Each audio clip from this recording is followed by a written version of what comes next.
Hello મિત્રો, કેમ છો આપ બધા? મિની બ્લોગમાં આપ લોકોનું સ્વાગત છે। થઈ ગયા ફર્સ્ટ ક્લાસ તૈયાર ને હવે નીકળી ગયા સીધા કારખાને જવા। રસ્તામાં ભેગા થઈ ગયા નાની દુનિયામાં બહુ મોટું નામ કરનારા અમારા રવિભાઈ આવી ગયા સીધા કારખાને પૂગીને આપણે ભરી લીધો સીધો ફેરો, પૂગી ગયા ખાલી કરવા। થઈ ગયો ફેરો ખાલી ને આપણે નીકળી ગયા સીધા કારખાને જવા।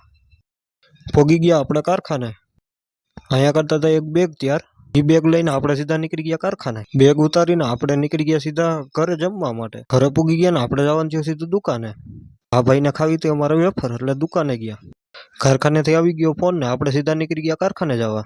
કારખાને પૂગીને ભરી લીધો ફેરો ને આવી ગયા સીધા ખાલી કરવા। આપણે પૂગી ગયા ખાલી કરીને કારખાને પાછા। થોડીક વાર કરી લીધો આરામ ને પછી નવરાવી દીધા કબૂતરને। ત્યાં આવી ગયો પાછો એક ફેરો ને આપણે નીકળી ગયા ફેરો ભરવા માટે। ભરી લીધો ફેરો ને આપણે ચડી ગયા સીધા હાઈવે ઉપર। પૂગી ગયા જેતલસર જંકશને। પૂગી ગયા કારખાને ને ડેલો હતો બંધ, ડેલો ખોલી નાખ્યો ને આપણે પૂગી કારખાના અંદર। થઈ ગયો ફેરો ખાલી ને આપણે નીકળી ગયા સીધા કારખાને જવા। આપણે પૂગી ગયા સીધા ઘરે પાછા।